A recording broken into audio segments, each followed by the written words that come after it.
As you know, over the weekend, the president announced this Project Freedom.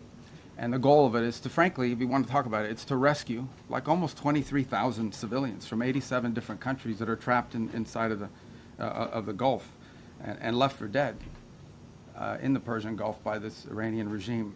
You know, for more than 2 months now, these innocent sailors and commercial crew members have been stranded out at sea because Iran is conducting something that's not just criminal. It's criminal for sure, but it's desperate and destructive, this blockade of the Straits of Hormuz. Nations from around the world, the overwhelming majority of whom are not even engaged in any military hostilities, are now at risk not just of losing their cargo, but the lives of their own citizens because of this blockade.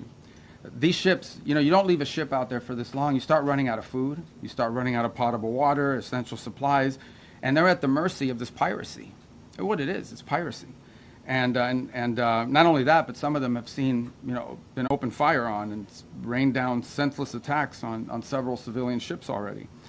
So frankly, the way to put it, these are innocent bystanders. These are countries that, and ships and so forth that have nothing to do with any of this and nonetheless are being caught in the middle of it and being held hostage merely because Iran could do that, just because of, just as the regime brutally slaughtered tens of thousands of their own citizens for the crime of peaceful protest, because they're unhappy with the quality of life or the lack of quality of life in Iran today. And so they're sitting ducks. They're isolated, they're starving, they're vulnerable, and at least 10 sailors have already died as a result of the civilian sailors. So already many nations privately and some publicly have asked the United States to help free their ships and to restore freedom of navigation in the Straits of Hormuz and this critical artery of global trade.